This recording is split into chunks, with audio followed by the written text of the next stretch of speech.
baby, how our son is not our problem, 'cause we'll never see his grave. He's just a topic we can mute, or we can scroll right past his face and all the videos of mourners being beaten at his wake. So stuff your poll on what the average voter sees as urgent. They don't get to know the half of what we use as our detergent when we launder all our ISIS cells, our cartels and insurgents. We do not elect the man behind the curtain. We elect the pull string diversion. We elect the lesser evil donors pre-selected best to do unto the Arabs as we did unto the Persians, and do unto the Muslims as instructed by the merchant who provided you with HIMARS that can vaporize a person. Back into the dust in which we all will find immersion. One arms dealer's Jenin is another dealer's Ghassan. Both are just a mark that Lockheed Martin smells a purse on. And voters are the hollow thralls that Congress put a curse on to vote against their interests every 4 years till they die. And if you show them Palestine, cry better them than I. And voter, though the curse of occupation's taken place within their mind, they will always love their prison, long as they are shown the sky. They will sing about their freedoms under Apple's watchful eye, as puppets dance and sing should you so pull their strings and wires. And they'll rally round the man who bears a torch and bears it high, and believe him when he tells them that he's here to stop the fire.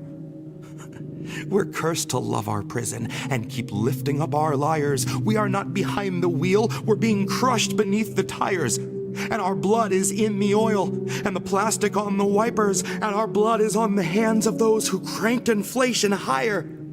And blood is on a vest where press can barely be deciphered, put there by a few Israeli snipers who were aiming at the center mass of truth about American desires. That you can sell us any story. We're a nation built of buyers, and we love a good parade. It always makes us feel inspired, like who cares that those were Nazis? Gosh, they had the whitest smiles. So I wouldn't bank on sequels to the Nuremberg trials. If they happened now, they would be confidential FISA style. Redacted paragraphs and empty vials, close to 80 years before they share their files. Well, luckily, your lesser evil logic lets you justify the nations we've defiled. Lesser evil logic lets you cast a vote for someone that you know is truly vile. Lesser evil logic sees another million bodies thrown upon its hoarder's pile, extending out for miles. So every line I've had to scrap, I've turned back into bile. So don't you touch that dial, lest the feds come swarm your door. Guess it isn't safe to say things like I don't support the war, or may Palestine know freedom from the Jordan to its shores, or I'd love to see our senators get trampled by the poor. Any pull-string dem will tell what they're allowed to stand up for, and how little things like Palestine are better off ignored. You can call it voter outreach for some desperate remoras when the shark from which they get their scraps starts polling on the floor. And the shark says those who live beneath a brutal occupation should be thankful for their freedoms and their rubble and their gore. And I swear it only makes those bottom feeders love him more. One in particular is beaming for her candidate who found the perfect hill on which to make his final stand. And she will not be deterred by all those pesky little war crimes, will not be deterred by his support for stolen land. He helps her come to terms with how to spin an occupation, and forgiving the oppressor is the democratic way. She says her voice is grafted to the candidate who speaks for her, and every time you pull her string, she's nothing new to say. Anybody who's deliberately targeting civilians, they should be prosecuted and they should be jailed and the key should be thrown away. But, you know, I don't see any proof of that. He really does believe this, guys, to his soul.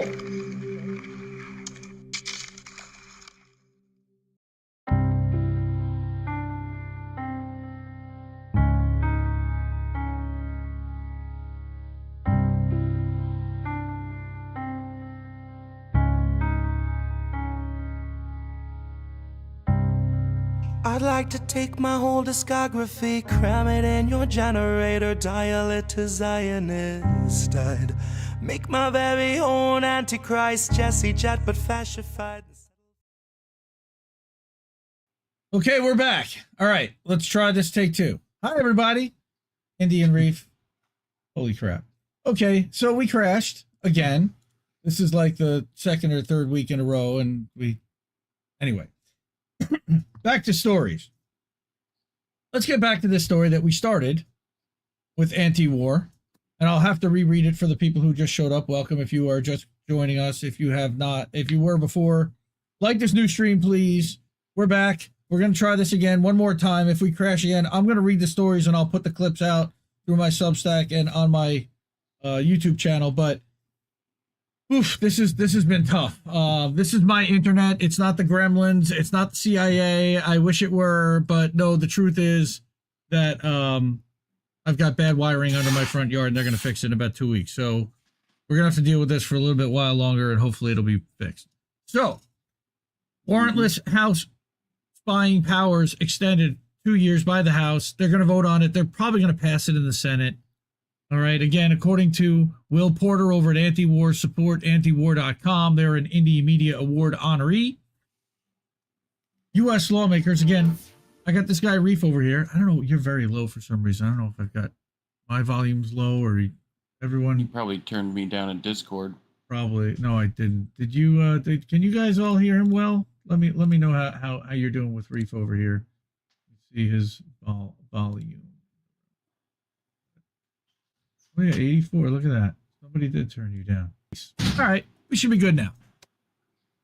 U.S. lawmakers have passed a bill reauthorizing the Foreign Intelligence Service Act law, a law which allows the government to surveil American citizens without a warrant.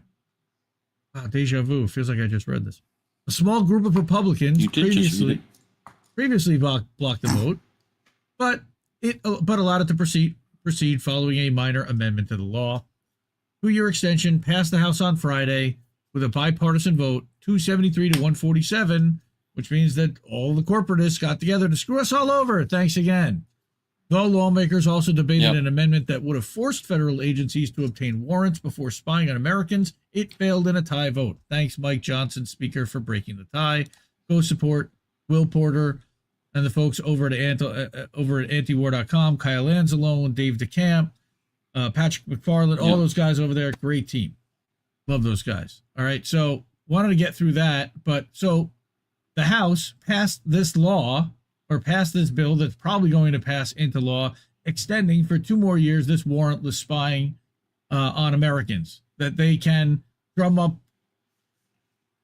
suspect charges about and accuse people of being foreign agents and all of a sudden have access to everything. Everything. Yeah.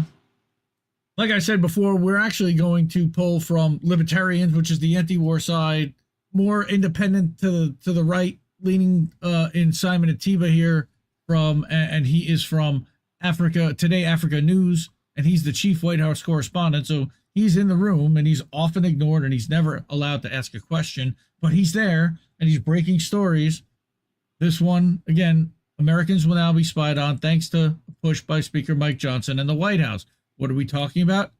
Well, actually, I wanted Lee Fang back there. Snowden says that it's the classified dodge by Congressman Himes that is the bright red flag and you should press. This amendment radically expands the range of who the government can force to spy on their behalf. It may be law in days, right? Mm-hmm. We just dropped, but we're back. Okay, we're still good. We're still here. Biden is twisting arms in Congress to make this happen, to try and bully them into legalizing the unconstitutional search of Americans' internet activity without a warrant. This is dangerous because we've seen what's happened overseas, where people are getting arrested for tweets. People are getting arrested for their internet activity because they're being, this is very scary. Well, and you got Ola Binney, right? Pretty much convicted because of her use of Tor browser and whatnot. That's correct. Right? You know what? And I meant to do that last week, and I completely missed that part of the story. I had the tweet brought up that they ended up back in jail after a year being free. Yeah.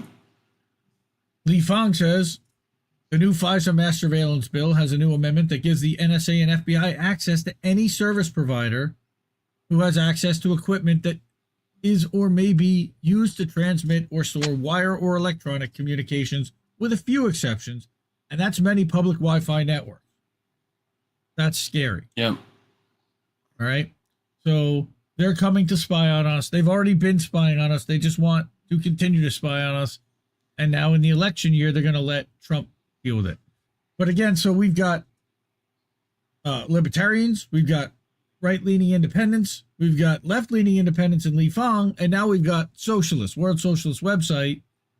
What do they say about it? So Kevin Reed also gives out the numbers, right? And there's the clown sitting in the Oval Office.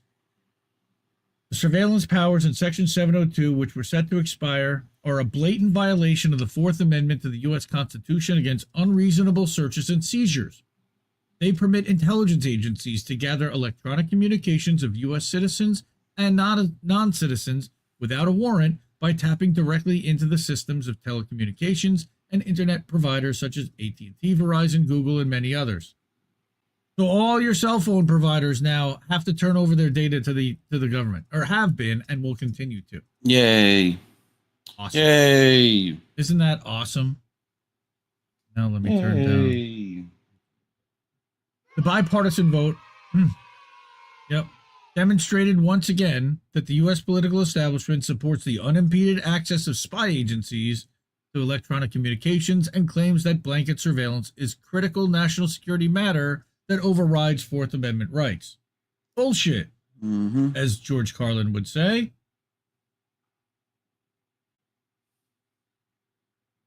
Right? According to the official language of the FISA rules, the U.S. intelligence agencies are authorized to collect email, text, and phone call data and monitor the communications of foreign citizens outside of the U.S. without the need for a court-approved warrant. However, this activity also necessarily gathers the same information of U.S. citizens communicating with foreign targets. So the minute you talk to somebody overseas, so basically we're all targets because we've spoken to Tara Reid in the past. We can pretty much guarantee that. Anyone who's spoken to Tara, guess what? You're on a list. The intelligence agencies claim that the surveillance is needed to fight human trafficking, cyber crimes, drug smuggling, and terrorist plots. But the fraud behind these arguments in violation of basic democratic rights has been exposed repeatedly since the illegal spying operation was first established by the Bush administration. What's the classic phrase? If your government is willing to do illegal things for an emergency, they will do emergencies to do illegal things. Correct. Pretty much. Something like that. Something like that. That's correct. Once they've learned that, well, after Section 702 rules were established in 2008, the supposed reform of the surveillance, which legalized the operations, which is the U.S. government's own internal oversight and monitoring of these powers, has shown that the communications of everyone are being illegally collected and searched at will regardless of citizenship, as has the Twitter files, as has WikiLeaks, by the way. Free Julian Assange. Thanks, WikiLeaks. WikiLeaks. In May of last year, for example, unsealed court documents showed that the FBI violated the rules of Section 702 at least 278,000 times. Yes, that is 278,000 times. Documents show the FISA database was used in domestic law enforcement investigations into the January 6th U.S. Capitol riot, the mass George Floyd protests in the spring and summer of 2020, and 19,000 financial contributions to a congressional candidate. A little weird. During the political maneuvering on the House floor before the reauthorization bill was finalized and passed, a series of extraordinary but unsurprising events took place. President Biden reportedly made phone calls to individual congresspeople to flip their votes and defeat an amendment requiring the government to get a warrant before searching the communications of U.S. citizens. Why? Why? Why? Yes, why? Why? The Democrat Biden was successful in blocking the amendment by joining with Republican Speaker Mike Johnson, bipartisan fuckery, who claims the president was not legitimately elected and is working directly with Donald Trump to disrupt the vote in the 2024 elections. Of course, the World Socialist website, their hysterical hair on fire January 6thers, all right, who cast the deciding vote for a 212-212 tie in the House. A tie equals a defeat. Then on Thursday evening, the White House issued a statement and said it strongly opposes the Warren Amendment because it would rebuild a wall around and thus block our access to already lawfully collected information in the possession of the U.S. government. In other words, since the data was already been gathered, in violation of the Fourth Amendment, the Constitution shouldn't be allowed to block the intelligence and law enforcement agencies from using it as they see fit. Well, Yep. I think it's also more that how do you put the horse back in the barn now that the horse has run away? And I think that's more the question here. And the answer is you've got to strip it out and you've got to make them get it all out of there and not use it. In the lead up to the passage of the bill, Trump had mobilized his fascist supporters in the House in a campaign to kill FISA, saying it was used to spy on his campaign for president in 2016, which it was. Days before the bill was passed, it went down to defeat, which forced a number of adjustments, including the reduction of the duration of authorization from 5 to 2 years. Other modifications to the bill, which increased the surveillance powers, permit intelligence gathering on foreign narcotics trafficking organizations, and vetting potential foreign visitors to the United States. Again, anyone coming from Russia or anywhere like that, I'm sure they're looking at closely. Maybe even China. The bill also empowers certain congressional leaders to observe classified hearings before the FISA court that authorizes national security of anyone and expanding the types of companies with access to foreign communications that can be required to participate in the program. That seems like it could be a bad thing. Maybe. Only if the government would use it for nefarious purposes, which they would obviously never do. Never do that. Come on, No. man. Come on, man. But behind the campaign of the Biden administration to pass the Section 2 to pass the 702 reauthorization is the hegemonic strategy of U.S. imperialism and plans for world war being developed by the Pentagon. And this is the problem: is that they see the entire world basically as being the enemy. And if you communicate with anyone in a foreign country, all of a sudden now you're on a FISA list. The Democrats and Republicans fear that the growing movement against the U.S.-backed Israeli genocide in Gaza and the U.S.-NATO war against Russia in Ukraine. Right. So they want to spy on everybody that's talking about that. They want to be able to lock them up and control that narrative. Yep. Section 702 surveillance powers are a critical part of the repressive apparatus being built up with the aim of suppressing opposition to war among young people and in the working class. That's why I brought this article. That's 100% accurate. Kevin Reed nails that. Right? The defense of democratic rights cannot be entrusted to any section of the capitalist ruling elite, including the nominally liberal wing. Because scratch a liberal and a fascist bleeds, and we're seeing that. It requires the independent political mobilization of the working class in the fight for socialism. Ooh, the big scary word. The big scary word. Socialism. And it's not quite communism. That's even scurrier to them. So, no. We're still here. Okay, so we made it through first story. All right, Adam Ayers, we love you. You're the best. Are you playing with a cat toy, Reef? Probably. Me? No. They're called Beglarry for all the autists out there who need sensory stuff to pay attention. You know? Beglarry. I like the silicone covered ones because they don't make noise. I don't want a Beglarry. Beglarry. I don't want a Beglarry. I want a Beg Jerry. Yeah. Okay. Anyway, cat toy. No cat toys. The Accord Lord, Sean the Accord Lord Miller, scurry communism. Yes, thank you for making it back to us. Yes, your notifications have been wiped out several times. I don't know why. So far. Anyway, next story, because I want to get through these. Why is that the first? Oh. Why is that there? The ship. Ship is later. I didn't move that one. Okay. Okie doke. All right. So the next story that I have is the Mexico-Ecuador story. Holy shit. We're dropping. We're back. All right. Mexico and Ecuador. We talked about this last week, so I figured let's recap this. I brought an Al Jazeera video that kind of summarizes where we were and what happened last week about why diplomatic ties were cut and Jorge Glas and that whole thing.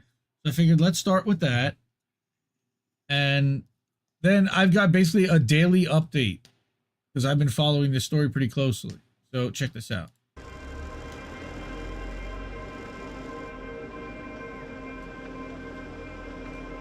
Oh, you can't see it, Reef, unless you watch on. Sorry, I'll see it in a second.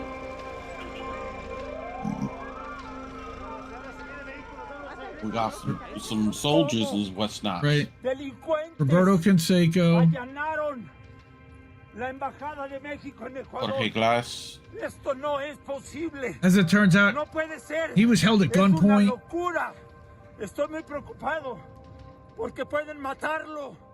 No hay ningún fundamento para hacer esto. No, esto es totalmente fuera de toda norma.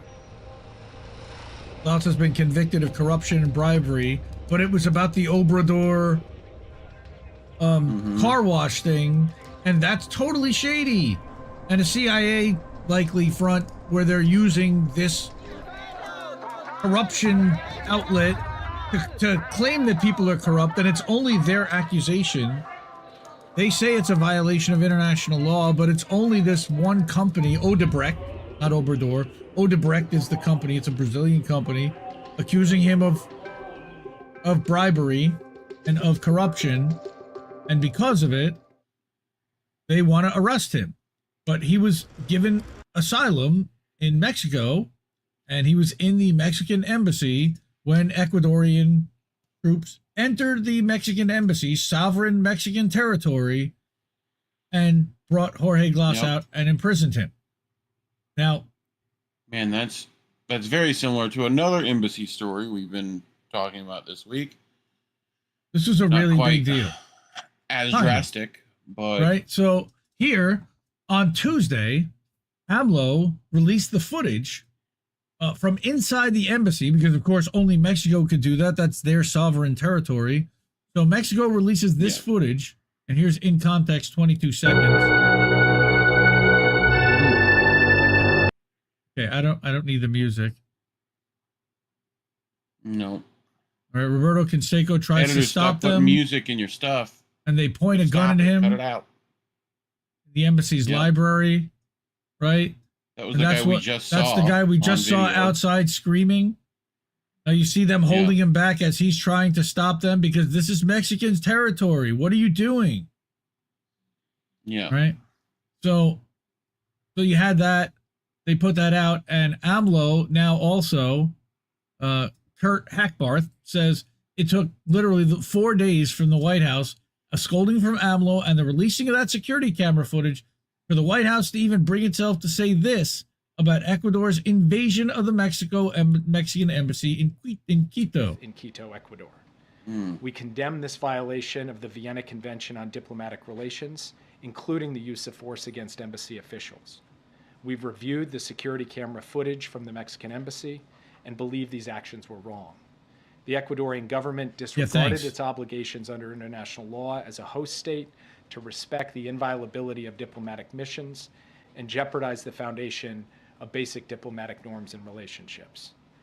We've asked Ecuador to work with Mexico to find a resolution to this diplomatic dispute, and to that end, we welcome the Organization of American States Permanent Council meeting this week to help reach a peaceful diplomatic solution. Finally, let me say something in Quito, Ecuador. We condemn this violation of the Vienna. Yeah, garbage. Basically, tepid, way late, and we knew what happened on Sunday. Well, we know they're willing to spy on plenty of Ecuadorian embassies. They've done that before. Right. This was yes. CIA, yes, they did spy on the Ecuadorian embassy in London, famously on Julian Assange. Also, Olabini's got Ecuadorian issues too. But so April 9th, we did our stream on April 7th. We knew what happened 2 days before, and that had already been a day after that had happened. So there's no reason that it took them this long to respond. All right. No. So Kurt's got that. All right. Then you have the president who is announcing that Mexico is taking Ecuador. Now, this is again on Wednesday, taking Ecuador to the World Court, the ICJ, after it raided Mexico's embassy in Quito and seized the ex-VP who had been granted asylum. And he says it's not only a violation of our sovereignty, but also of international law. I've got 52 seconds of AMLO in Spanish. Ecuatorianos, que son nuestros hermanos, para que no haya nada que temer. Nothing to fear. Como siempre lo decimos, no somos iguales. Nosotros no somos autoritarios, no somos fascists, no podemos quedarnos callados ante un agravio the face of an injustice, como el que sufrió nuestra representación diplomática en Ecuador, y por eso vamos a presentar nuestra denuncia en la Corte Internacional de Justicia, porque se trata de una violación no solo a la soberanía de nuestro país, sino al derecho internacional. Para los hermanos ecuatorianos, that's the president of Mexico, Andrés Manuel López Obrador. Yeah, AMLO. You know, it's really funny. At one point, I always think he's about to break into like super slang Spanish. Que otro, que padre, like just fucking, you know, randomly. People used to call him like the Mexican Bernie. Like he's the true representative of the people. He broke out of a party, started his own party, and rose to the presidency. Like he's the model of what people had said at one point had hoped that Bernie might accomplish and might lead us to. So AMLO's taking them to the court at the ICJ. I don't know what that's going to do exactly. But then we get Al Mayadeen, which is another good outlet overseas. Ecuador's ex-vice president, Jorge Glas, who is now imprisoned after a dramatic raid on Mexico's embassy in Quito, has gone on a hunger strike after a failed suicide attempt. Oh boy. Former Ecuadorian President Rafael Correa and Glas's friend said Wednesday. Correa says, and he's in, by the way, Correa, and I think I have a thing from him, he's in Belgium right now in exile, stated that he received confirmation that the medical emergency was a suicide attempt by Glas, who was returned to the prison after being admitted to the hospital, having refused to eat for 24 hours. Again, Ecuadorian police stormed the Mexican embassy in Quito using armed vehicles to arrest Glas 2 days ago. Ecuadorian President Daniel Noboa announced that he ordered storming to protect national security and arrest Glas. Weird. I don't know how this guy could mess with their national security. All right. We've heard this kind of stuff before with Ecuadorian embassies. They did this with Assange too. Right. It was like he might have suicide because he's got cat shit somewhere. You know what I mean? Like right, because he's crazy. Right. Here you've got Joe Emersberger. Also spoke to Rafael Correa. Correa has now been charged with sedition in Ecuador for saying that Noboa's government must be held accountable for invading the Mexican embassy to kidnap a political opponent. I mean, just crazy stuff, right? I'm taking crazy pills. What it feels like. Now, Friday, finally, we've got a little bit of good news and some bright spots. This might even been Saturday. No, Friday night. Ecuador's courts rules that the detention of ex-Vice President Jorge Glas was illegal and violated national regulations for the search of diplomatic missions. Of course it was. All right. Glas remains detained by the Noboa government against the court's ruling.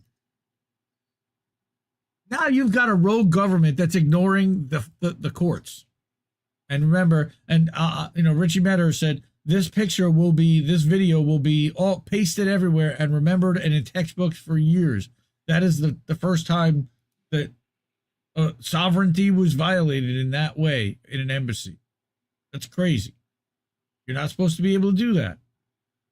Right? According to this report, the court ruled that Glas must remain in jail, though, because he's to complete a prison term from a previous sentence, so presumably he's not detained in contravention to the court's decision, which is they use like a technicality to get around why they don't have to let him out. Very nice. Yeah. Right? Yep. Now, I translated this.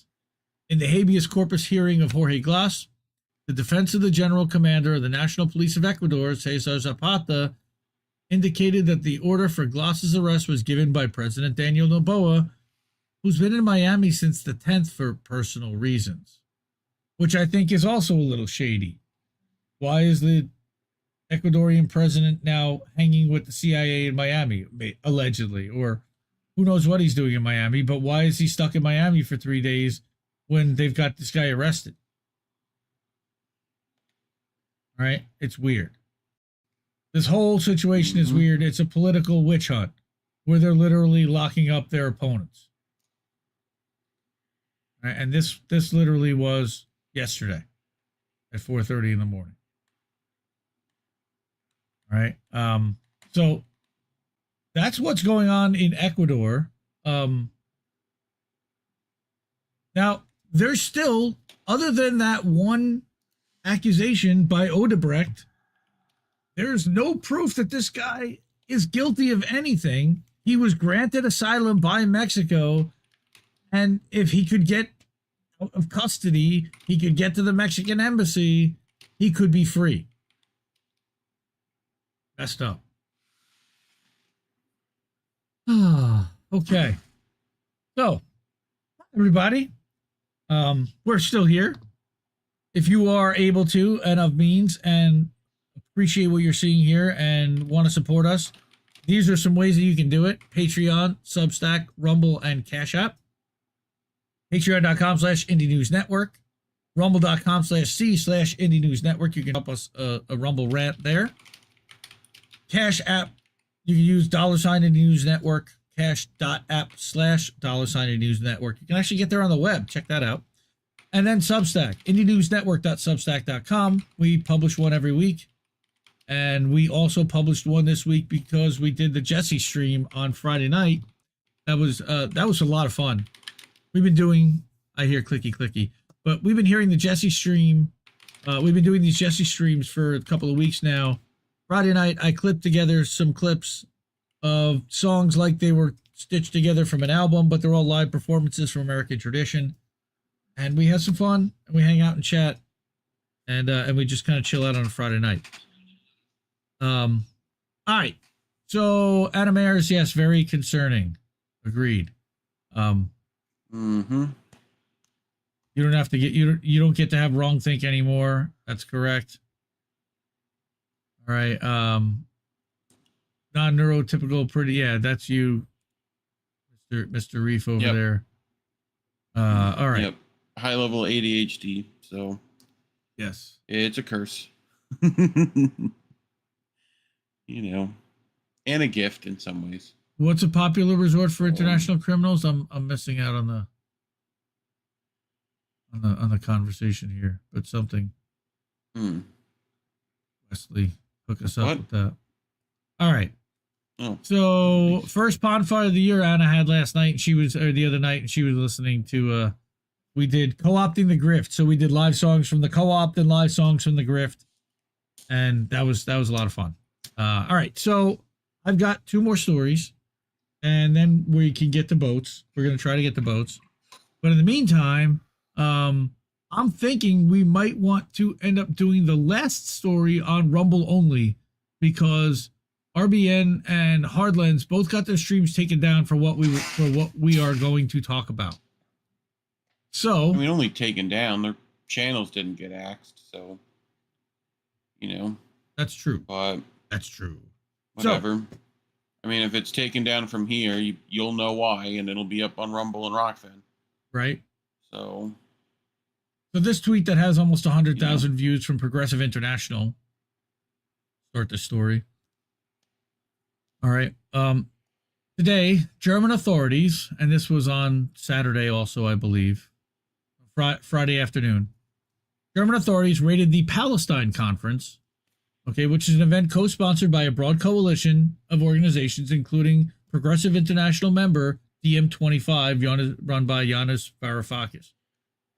Some 2,000 Berlin police officers. Say that name again 3 times fast. Yanis Varoufakis. Yanis Varoufakis. We're going to talk about him later. Yanis Varoufakis. Yanis Varoufakis? Yeah. Yanis Varoufakis. Some 2,000 Berlin police officers mobilized to block access to the building, disable the live stream, cut power to the facility, and arrest participants. Okay? Ghassan Abu Sittah, who's a doctor who was meant to speak about his experiences as a surgeon in Gaza, was detained at the airport and sent home, by the way. This vicious act of repression... That's really loud, your chair. This vicious act of repression speaks volumes to Germany's complicity in the genocide in Gaza. It cannot be allowed to stand. The Progressive International stands in solidarity, of course, with the participants, organizers, and those putting their lives and freedoms on the line to oppose the genocide in Palestine and around the world. And look at the fascist pigs surrounding the event, blocking anybody from getting in there. That doesn't remind you of like another era, does it? At all? Mm-mm. No. All right, our friend Kathy Vogan from over in Consortium News. Speaking truth is forbidden. She wrote it in German. Like that same era where the Porsche was invented. That Volkswagen Beetle got started then. That could be. They had a different leader then. So Mercedes. It's really funny because I was just gonna, I was struggling to find some tweets for this week, and it's yesterday morning, and I'm just going through tweets, and I heard about this Palestine conference, so I figured I'm going to cover it. And then this morning, CJ Hopkins drops a banger, and he takes literally the same picture that I had in the tweet. Thank you very much, CJ. And he's got to throw his wonderful snark on there and shit a little bit on Yanis Varoufakis. Thank God for the German hate police, or Heil, or whatever the appropriate salutation is for these unsung heroes. They just saved us all from hate again. Yes, that's right. Once again, democracy-loving people here in New Normal Berlin and all across the New Normal world were right on the brink of being exposed to hate, quote unquote, and would have been exposed to quote unquote hate had the hate police not sprang into action. You probably have no idea what I'm talking about. Well, okay, what had happened was some pro-Palestinian activists organized a Palestine Congress and attempted to discuss the situation in Gaza and call for solidarity with the Palestinians and so on, right here in the middle of Berlin, the epicenter of European democracy, as if they thought they had a right to do that. Democracy. The German authorities were clearly intent on disabusing them of that notion. Early Friday morning, hundreds of black and white clad hate police descended on the Congress location. Reinforcements were called in from throughout the nation. Metal barricades were erected on sidewalks. Hate police stood guard at the entrance. The German media warned the public that a potential hate speech attack was now imminent. Berliners were advised to shelter in place, switch off their phones and any other audio-receptive communication devices, and wad up little pieces of toilet paper and ran them deep into their ear canals to prevent any possible exposure to the heat. Sure enough, minutes into the Congress, the anticipated hate speech attack was launched. A Palestinian activist, Salman Abu Sittah, who had written an article that allegedly expressed understanding of Hamas and thus had already been placed on the official German no-speak list, started speaking to the Congress on Zoom or whatever, or it isn't quite clear whether he actually even started speaking. According to a hate police spokesperson, they raided the Congress because, quote, there was a risk of a speaker being put on the screen who in the past made anti-Semitic and violence-glorifying remarks, unquote. Okay. Because they would care. Right? German police. Anyway, the hate police stormed the venue, pulled the plug, dispersed the crowd, and banned the rest of the Palestine Congress, which was scheduled to continue on Saturday and Sunday. They arrested a Jewish guy who was wearing a Palestinian flag kippah, presumably out of an abundance of caution. I love CJ. But these are people who want to ban fucking sliced watermelon because it's now anti-Semitic. Yep. But the hate speech attack wasn't over yet. It was one of those multi-pronged hate speech attacks, or at least it involved one other prong earlier that morning, or perhaps while the hate police were still neutralizing the threat at the venue. Dr. Ghassan Abu Sittah, a prominent British surgeon who had volunteered in Gaza and was due to speak at the Congress, was intercepted by the Berlin airport hate police, refused entry into Germany, and forced to return to the UK. The airport hate police informed the doctor that he was being denied entry to ensure the safety of the people at the conference and public order, he told the Associated Press. You want to talk about dystopian and Kafkaesque? Let's hear from the doctor himself. Yep. The doctor. I've just returned to Germany, where I had been prevented from entering the country for attending a conference in Germany to give evidence on the war in Gaza and my witness statement as a doctor working in these hospitals.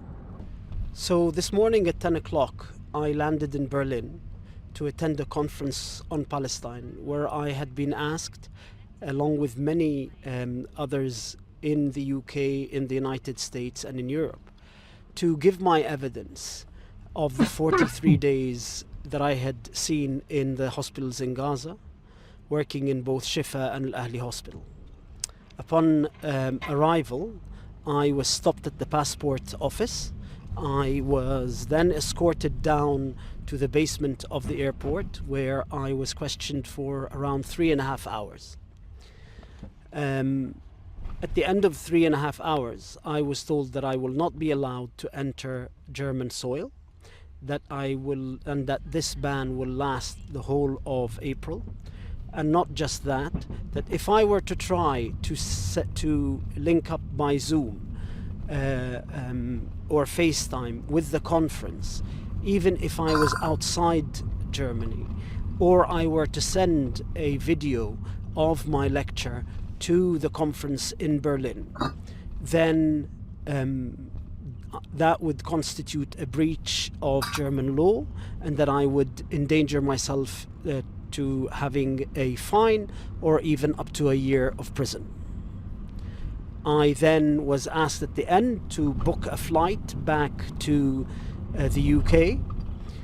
My passport was taken away from me, and then I only got my passport back as I was boarding the plane. As Germany is defending itself against the Nicaraguan charges that it is an accomplice to the genocidal war, as described by the International Court of Justice, this is exactly what accomplices to a crime do. They bury the evidence and they silence or harass or intimidate the witnesses. And so, as members of a gang that has committed a heinous crime, Germany is doing its bit in that crime, which is to ensure that there is complete impunity, and so that the genocide can continue uninterrupted. So the Jewish intellectual Hannah Arendt, in the first lecture that she gave in Germany in 1958 after the Second World War, she said, we humanize what is going on in the world and in ourselves by speaking of it. And in the course of speaking of it, we learn to be human. There is so much peril before us. To speak of it in earnest, to understand the causes and the alternative is to practice our humanity. And this crackdown on free speech is a dangerous precedent, because what is happening in Gaza is a dangerous precedent. We are watching the first genocide unfold in the 21st century.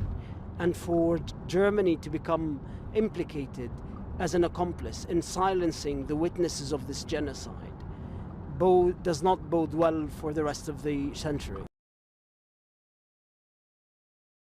Again, that is Ghassan Abu Sittah, a British Palestinian doctor who's become known for his work in Gaza. My name is Dr. Ghassan Abu Sittah. I've just... Okay, who detailed how he was detained. Like we just said, he wanted to attend the conference. But getting back to CJ's article. Yep. I don't stand for that. Ridiculous. Kai Wegner, who is Berlin's mayor, presumably feeling a bit nostalgic for the fanatical days of 2020 to 23 when one could persecute the unvaccinated with total impunity, took to Twitter to celebrate the hate police's thwarting of the hate event. Insane. Anyone who does not abide by these rules will feel the consequences. Well, and those people who watch this show often will talk about, well, it should be CJ Hopkins, no? Who's the guy who has the book with the you know? Yes, that's CJ Hopkins. Like, that's the same guy. Now, right. The pro-Palestinian activist community attacked him for having a book with a, you know, vague, like, watermark of a swastika on it. Right. To allude that, you know, anti-vax, whatever. Like, that they're behaving authoritarian and like Nazis while they continue to destroy speech and kick kick people who are reporting about their experiences in Gaza out of the country and not allow them to speak. I don't know where they're getting it, where he's getting that from, but the pro-Palestinian activist community also took to Twitter and expressed their displeasure. Yanis Vaccinate Humanity Varoufakis, who was one of the organizers and was scheduled to speak, was particularly incensed over this new German fascism, which apparently he has now just noticed, despite the fact that it's been goose-stepping around in medical-looking mask for the last 4 years. Again, another great allegory. He definitely knows how to fit that in there. Okay. You know? So Yanis was not alone in his next outrage. Book cover will include a needle with a mustache on it, you know? It just might. Yanis wasn't alone in his outrage. An increasing number of mainstream German journalists, authors, academics, and other members of the professional progressive classes are stunned that the new totalitarian society that they fanatically ushered into being during the so-called COVID pandemic era, or stood by in silence and watched it happen, is now unleashing its fascistic force against them. Wait, it wasn't supposed to happen to us. No. So, which, okay, I get it.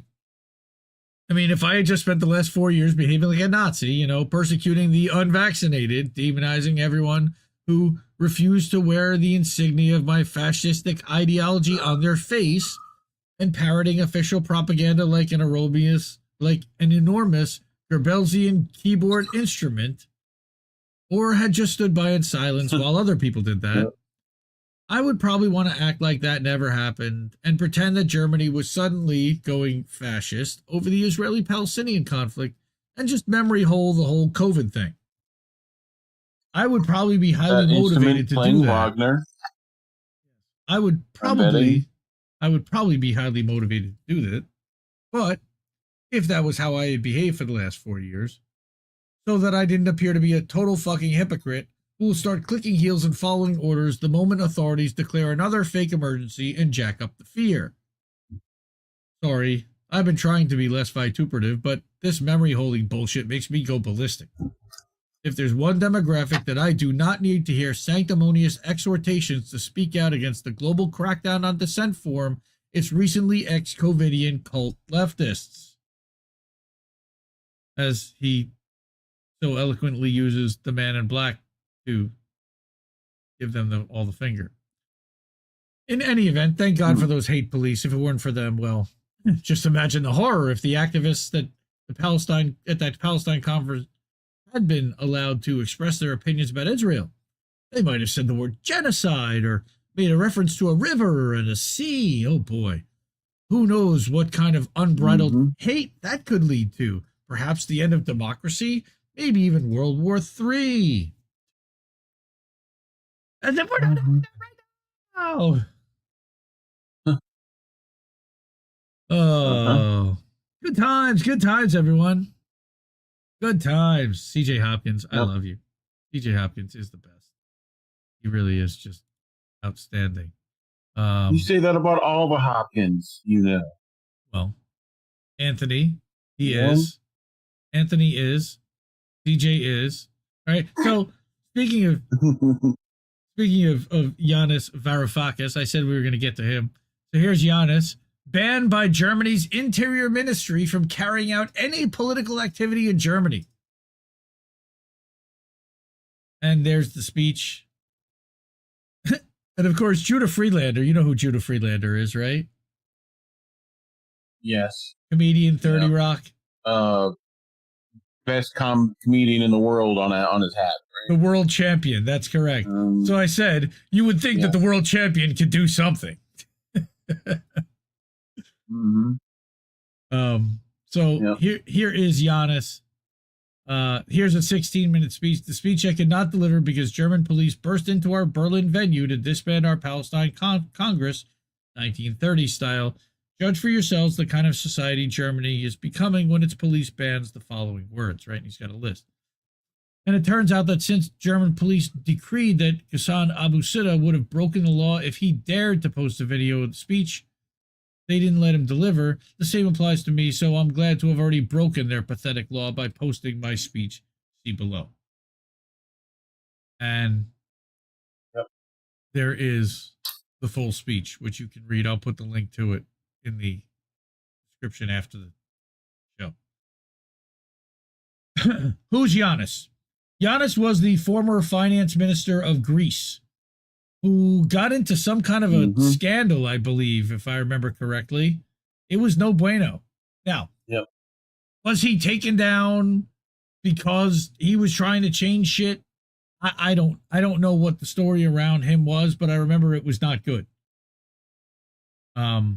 But he started this organization, DM25, that does some good things on the left and asks some hard questions and seems to be aligned with us, narrative-wise at least, and seeing things the way that we see them.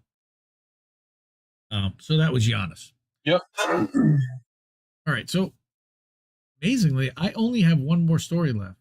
And that story is Iran is safe and effective. And Iran, oh, so far away. No, that's Iran, not Iran. Yes, and it blows her mind to think how many dissidents have been murdered by the state in her lifetime. Yep, I'm with you on that.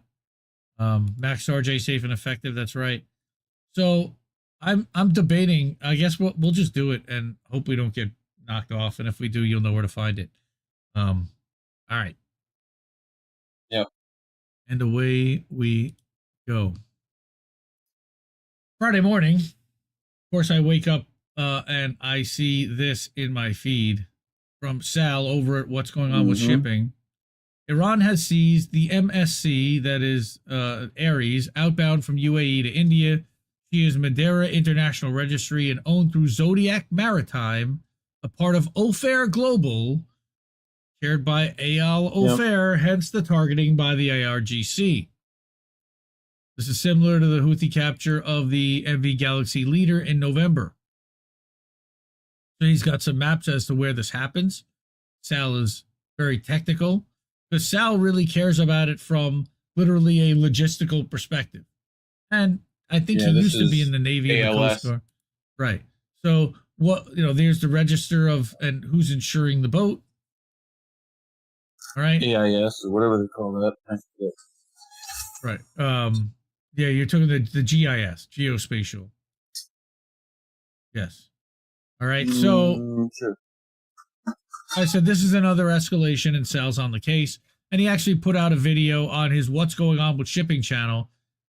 You can check that out. It's about a 15-minute video about shipping under attack. Now, I disagree with some of his assessments because he is speaking on behalf of kind of the military and the intel community. He is, acting like Iran is the aggressor here, and that this is completely unprovoked, and we know that that's not the case. But more information about it. Lowkey online says the MSC Ares ship, which appears to have been seized today near the Strait of Hormuz, is owned by Zodiac Maritime. So why does that matter? It's well-documented fact that Zodiac Maritime has a history of transporting Israeli elite units across the region to carry out assassinations in the UAE and Iran. On top of the fact that they are an Israeli register or an Israeli-owned ship, there you go. Zodiac Maritime is owned by billionaire Israeli Ofer family, and despite its history as a front for Israeli intel being covered by both the Times and Mint Press, it has remained a British registered company, amazingly enough. All right, and there is AIS, by the way, automatic identification. Ah, gotcha. Okay. GIS is the mapping. Yeah, Ofer ships took Mossad agents to Iran. This was in 2011. AIS tracking or whatever. It really works. 2011, right? You say? That was in 2011. Yep. So they've been doing this a while. That's Lowkey over at Mint Press. So now, not just the Houthis. I would like to remind people that have been doing this, whole group of people. Right. Iran released video of them seizing the ship. So here's 30 seconds of that. Yep. Boarding and seizing the ship. Yep. This is a nice lead into boats. Kinda. Sorta. Hey, things up, don't come out. Hey, things up. Here they come. Here they come. Ah! They're going down the rope. There's one. Here comes another one. Yep. So that's them boarding the ship. Shout out to HotSpot for the video. I know that they probably yanked that from somebody, but they do good work. Follow HotSpot at HotSpot Hotspot. Give them a follow over on Twitter, over on Instagram, over on TikTok. Those guys too. So nice. They named it twice. Now, HotSpot. As if we didn't have enough snark already today, our friend Laura K, and this is the one that might get us yanked. Iran plotting unprovoked attack on a country that bombed its embassy. Unprovoked, yeah. This would be Substack newsletter near you. This would be such a huge act of aggression. Normal Island News, Laura K. There's outrage in the West that Iran might be planning an unprovoked attack after against Israel after the IDF bombed its consulate building in Damascus on April 1st, killing 2 generals and 5 soldiers. Tensions have been high since Iran refused to apologize for overreacting to Israel's April Fool's prank. Ayatollah Ali Khamenei outrageously suggested Israel must be punished for what was basically an elaborate joke. Clearly, he's aware. They've been such a bad boy. Clearly, he's unaware. The U.S. version of international law states it's illegal to punish Israel for breaking international law. Thankfully, the U.S. is taking no nonsense. Right to jail. Yep, right to jail. Acting U.S. President Antony Blinken explained, AIPAC told me to say the revenge attack that has not happened is an unwarranted escalation from Iran that risks destabilizing the region. Love her. Yep. Israeli Prime Minister Benjamin Douchebag said, the moment the fighting stops, my political career is over and I'm probably going to jail. Therefore, the best thing I can do is start a war with Iran to stop Iran from starting a war with us. Yep. Obviously, war with Iran would be the sensible option because it should keep Benjamin Netanyahu's political career alive at the small cost of millions of innocent lives and the collapse of the global economy. What could go wrong? Yeah, he just throws a dart at the wall of brown people to see which ones he decides to fight this week. No, it's all of them. Yeah. A spokesperson for BlackRock said, quote, worldwide economic collapse would present us with lots of unique and interesting business opportunities, unquote. Anyone who doesn't want BlackRock to have unique and interesting business opportunities is clearly an extremist. I mean, anyone who disagrees with you is an extremist. If we can save the banks, then we can save the world. Right? Yeah. Iran insists that it's looking for a political alternative to a military response, but I'm told it mocked up images of a missile strike against Haifa International Airport. The Vienna Convention of 1969 states nations must not share memes that scare Israel on social media, but it says nothing about attacking embassies, so we all know who the real aggressor is. Yeah. Israel, the innocent victim, says it's worried Iran might not attack, but if it doesn't, Israel will probably bomb another 5 countries in the region because it doesn't know what to do with all the bombs America keeps giving it. The last thing Israel would want is for its neighbors to destabilize the region by objecting to being bombed, but that's exactly what's been happening. Some have even showed footage of Israel bombing aid workers on social media and aggressively pleaded, please stop doing this. It seems everyone is misinformation, right? That didn't happen. Nope. That totally didn't happen. Memory hold. It seems everyone's objecting to Israel's proportionate extermination of the Palestinian people and its diplomatic missile strikes against its neighbors. Thankfully, Germany is showing genocidal solidarity and banning anyone who talks about Israel's blood rage from entering its country. I understand it's even considering the possibility of putting Israel's critics into concentration camps to absolve itself of guilt over the last time it did that sort of thing. Holy shit. Allegedly, we talked about that allegedly on INN News. It's good to know now, whatever happens next, Germany will be on the right side of a world war for a change. Oh, God. Oh, Laura K., Normal Island News, the best satirist out there going, and it's not even close. Adore her. She's the best. Now, seriously, here's what the Cradle reported on this story, because I figured we should get kind of a lefty, serious perspective. Okay, again, we know that Israeli ships have been reportedly using a sea-to-land corridor that crosses several Gulf countries to bypass the trade damage done by the Yemeni attacks in the Red Sea. Huh. So what's going on here? What's going on? Israel's semi-official Tasnim news agencies, semi-official Tasnim news agency reported on Saturday that the IRGC Navy seized an Israeli-linked cargo ship in the Persian Gulf region. Earlier, the AP reported that a regional defense official shared with them a video of the attack, that's the one we showed, which targeted the Portuguese-flagged MSC Ares, a container ship owned by the Israeli billionaire Eyal Offer's Zodiac Group. The MSC Ares had been last located off Dubai, heading toward the Strait of Hormuz on Friday, and had turned off its tracking data, a practice common for Israeli ships in the region. Huh. I wonder why. Yep. Wait, Israeli ships have been targeted in the Gulf region? What? Why? Why?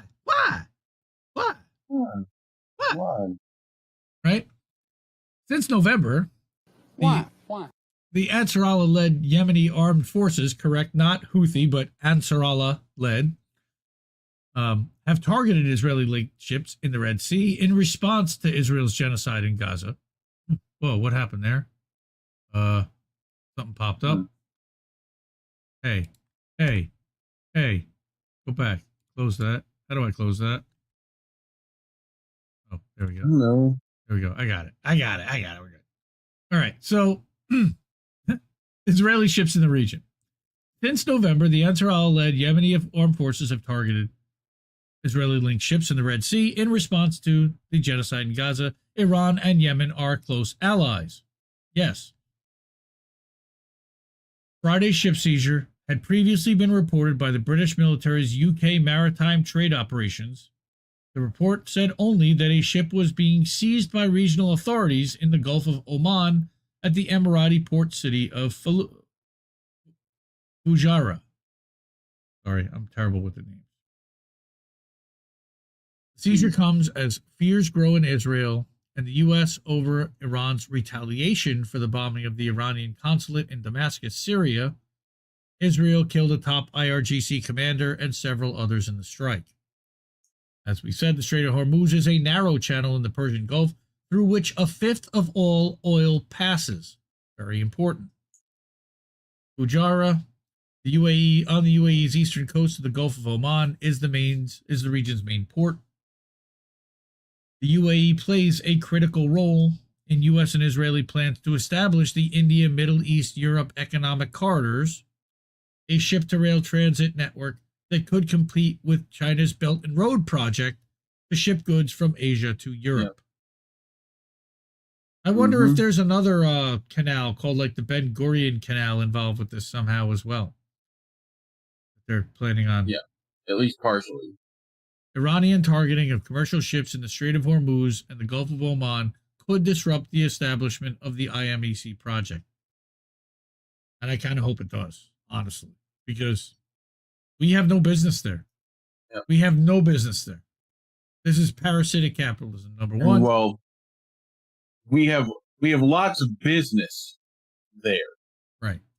But business. We got business. You know, we got business. Right. Lots of business. What was on the ship? I don't know what was on the ship. It was just a container vessel. I don't think that there was anything specific. They might have targeted it for what was on the ship, but I don't know if they know. Yeah, just burn money. What did she say? To keep warm. That's right. Just burn cash. That's all. Now, of course, Iran sent drones last night at Israel, and that is what other people got. Missiles and cluster munitions. Yes, but mostly it was drones. Hypersonics. Or it was. They did not send hypersonics apparently, and that's what I didn't want. I didn't have the tweets or anything. Not what I heard.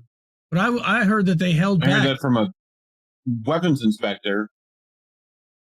So I heard that they held back the majority of like their best stuff, and that what they are effectively doing right now is trying to bleed Israel dry financially by making them expend money and resources to shoot down inexpensive drones. They're saying these drones cost $10,000 each, but that it costs Israel $1.5 million to defeat them. That to them is a surefire way of bleeding Israel dry in the end. It costs us that money. That's our funding. But yeah. Yes. You know. Correct. So well, that's on our government that's deciding to fund that. That's correct. Yep. Yep. So yeah. I think Misty says it best. We're fucked. I got 141 and 2/3 chance of winning. Big Papa Pump is pretty good too. Numbers don't lie, it's sacrifice, bro. Oh, it makes sense if it was munitions. Yes, if it was. I don't know what it was in total. What it was that was no on the ship. hypersonics were used apparently. No, that's what I read that no hypersonics were used. Yeah, that's what Scott Ritter said exactly. No hypersonics used. That they did not expend any of their more and that they don't even have very many hypersonic weapons, but also so Laura Kay actually put out a new piece this evening at Normal Island News. Where is it here? This one. Is this the one? Yes. Might as well read this one. Genocidal state that bombed embassy is victim of unprovoked attack. Right? Mm-hmm. Israel, which is, of course, the world's most innocent country, fell victim to a horrific attack from Iran with 0 reported ground casualties on the same day Israel killed dozens of civilians in Gaza.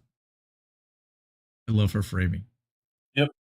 Israel had been minding its own business, quietly bombing hospitals, schools, universities, mosques, and an embassy when the Iranian regime launched their outrageous attack for no apparent reason. Thankfully, the US and UK scrambled jets to defend Israeli airspace because it's wrong to bomb countries in the Middle East unless your name is Israel. In which case, you can do all the bombing you want. Every British and American ship, every British and American ship in the region is now in grave danger, and the risk of terror attacks on our soil is surely increased. But you'll be relieved to know our countries have not benefited in any way from our intervention. Personally, I can't think of a better way for Israel to spend our tax money. Steve Grumbine would scream about that, but that's another story for another day. Our leaders, Solomon Grumbine. Our leaders have condemned Iran in the strongest possible terms, which is confusing because I thought we were supposed to remain ambiguous and say we're investigating the matter when such an attack occurs.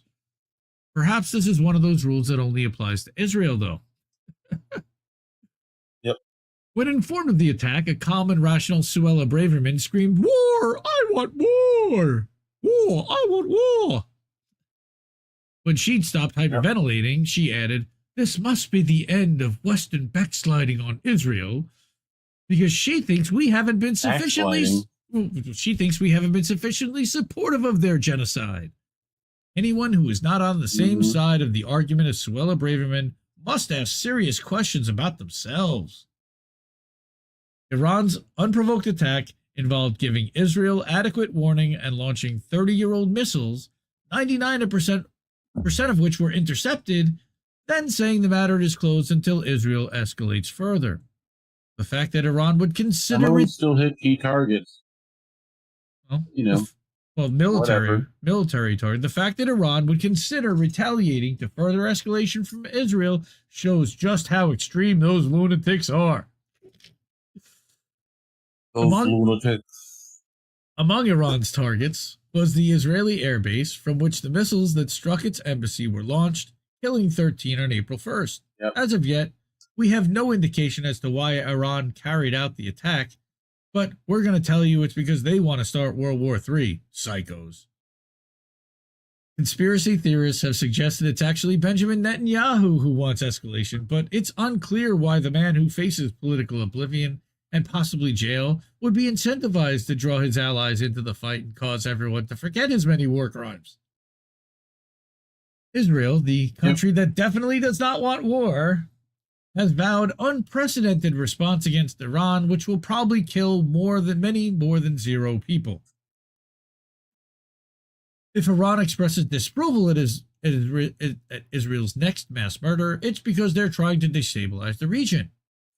At this point, we'll have no choice but to help Israel do to Iran what we've spent 6 months helping them do to Gaza, launch precision strikes that destroy 70% of the buildings in the country and leave survivors living in tents. Worryingly, and this is why I brought this up, we've just discovered at the most convenient moment that Iran has enough uranium to build 12 nuclear bombs. Allegedly. If it were true that Iran had so Israel much... has them either, but, whatever. If it were true that that Iran had so much weapon-grade uranium, it would be incredibly stupid to attack them, but we're going to insist that we must attack them because we're weapons-grade idiots, and we think you are too. Please just switch off your brain and accept what you're being told, you simpletons. What matters is rich people can afford nuclear bunkers if this all goes horribly wrong. And in the meantime, you can look forward to lots of exciting stories in the media about bringing back conscription and describing how you're likely to die in humanity's final war. Are you looking forward to radiation sickness and nuclear winter? Because they sound like brilliant fun. And for more radiation, and for more away be all right. For more radiation fun, check out the Geiger Age on jessiejet.bandcamp.com. That's a rockabilly story about what happened right after nuclear war. I love Laura Kay. A couple of stim packs. Some of you might have become ghouls. It's going to be great. We'll live forever. She's as good as be a little stinky, but among the best of us. So they're I wanted to prepping you with a new Fallout series on HBO, right? So not sure if the guys are still live. I'm hoping that they're done by now. But Do Dissidence was live earlier tonight, and they reached out earlier in the week and said, "Hey, we're doing a show live in New York City in a couple months. Would Jesse Jett be willing to come and play?" And we all put our heads together and we made it happen. And Jesse Jett is coming to New York, and Jesse Jett is going to be playing Do Dissidence. So tickets are going fast. Come Come see Jesse Jett added to the poster with Jose Vega and Tusker, 2 p.m., 7 p.m., June 9th, New York City. There's a rumor that this guy might be in the crowd. With or without a baklava on my head so nobody can actually see my face. I don't know. We're trying to figure that out and work that out. Balaclava. Yeah, baklava Yeah, too. I'm sorry. This is stealing from Keaton. That tastes yummy. What? Who? What? That was... Yeah, I'm sorry. This is stealing from Keaton. Who is that? Who is that? Is that Jordan? Is that Jordan? Who that is. Jordan Charlatan? Is that who that was? No. Oh. No. I'm sorry. This is stealing from Keaton. I favorite comedian. Better comedian? Pick a comedian. The best, in fact. Your comedian's favorite comedian. Well, that would have to be George then, but wrong. Sound like wrong. Let's see if anyone in chat gets it before you. Mastermind says it's Jimmy. Didn't sound like Jimmy. No, not Jimmy. Not Jimmy. I'll give you one more time. Yeah, I'm sorry. This is stealing from Keaton. Yeah, see if you get it. I don't even know any other comedians that say Keaton. So. Uh-huh. Yep. Yep. Anyway, who is it? Doing his Dissidence. Yeah, those guys. Those guys. So, June 9th, New York City, Jesse Jett will be attending and can't be more excited. He will be coming here. We're going to try to maybe record some stuff. Who knows what we're going to do here, but that's going to be a blast. My kids are very excited too. They want, was that Kit? Mm-hmm. No, I don't think that's Kit. He said comedian. No. And I love Kit, but Kit's not a comedian. Yeah, I'm sorry. This is stealing from Keaton. Wait a minute. Is that Dave Attell or Sam Morrill? That is Dave Attell. That is Dave Attell. Your comedian's favorite comedian. Nice. Oh, that's Bert's favorite comedian. It's every comedian's favorite comedian. No, my favorite comedian is George Carlin. So that's definitely not true. Yeah. I bet George Carlin would have said this. Rick Solis has it. Yes. So far away. You know what? Yeah. June 9th is like, it feels like it's far away right now. It's around the corner. All right. So here are, again, the donate links. If you are so inclined and you want to hook us up. Now, there was that QR code over by Reef also, because we are trying to raise some money to get Jesse a new computer. In addition to this, figuring out a way to hook him up with a flight from Michigan to New York in order to be able to do this trip. So if there's any way for you to periodically time. That too. If there's any way for you to hook it up, we really could use it. Thank you to everyone who's already donated. Your generosity is really appreciated. We love you all. There's a Jesse Jett tweet. I'm guessing that he sent out Anna. Anna put that up. Oh, show it? Okay. I gotta find it first. Show me the money! I gotta find it first. Show me the money! There it is. Where's the money, Lebowski? Now I know why. Yes. Howdy, partner. Much obliged, ma'am. Nice. JJ Bibbs. Jesse's Red Dead cosplay. Well, that was part of it. Then he got the boots on top of it. Sure. There you go, Anna. I showed He's it. going to activate Deadeye. Here we go. Now I'm showing it. Much obliged, ma'am. But now you're seeing my DMs. We don't want to see that. Much obliged. Much obliged, man. So, yep, Jesse's coming. We're excited about that. Get your tickets. It's a small theater. I hope he brings his overalls. There's only 75 max, I think, including standing room. 68 seats, 75 standing room only. So there's going to be 2 shows. Rumor has it, and I have not had this confirmed, but rumor has it that Jimmy Dore will be flying in from Minneapolis. He has a show the day before. So he will also hopefully be attending. Inconceivable. That would be awesome. Who are these people? That guy.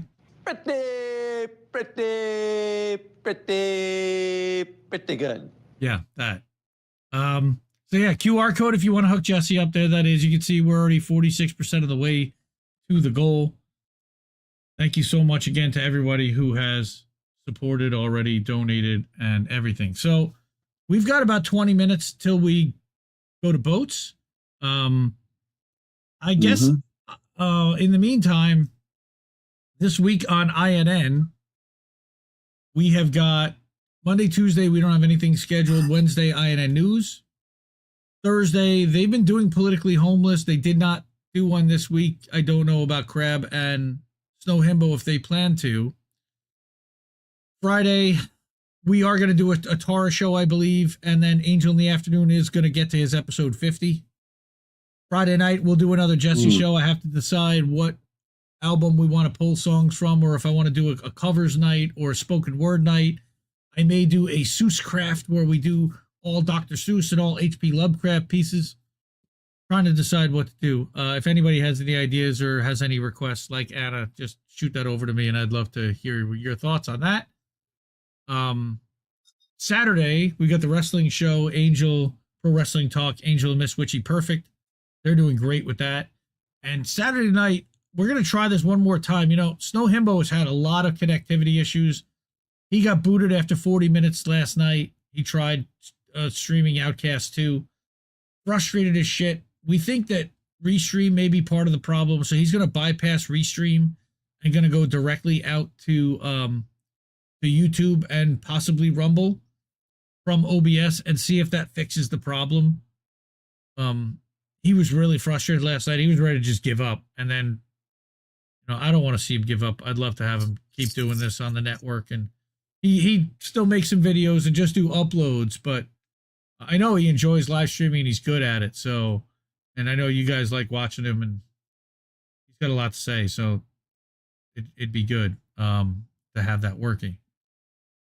And in the meantime, we'll be back in about 20 minutes for boats, smashing into other boats, our react show. I'll get everything set up. And I love you all. Thank you for being here. Appreciate that my internet held out this time after the first crash. And support independent media because we need it more than ever. Keep waiting for both people. They'll be here soon. I think I liked it better being blind, when I couldn't read between the lines, and when I couldn't see the cracks in the structure that lay bare before me the whole time. I think I liked it better back when I suspended disbelief and swallowed pride. I thought I knew the difference in the red from the blue, but they both bleed us so dry. They both bleed us so dry. My favorite songs don't hit the same way. I get to the end of a 4-minute track and I'm only looking back thinking, what did they actually say?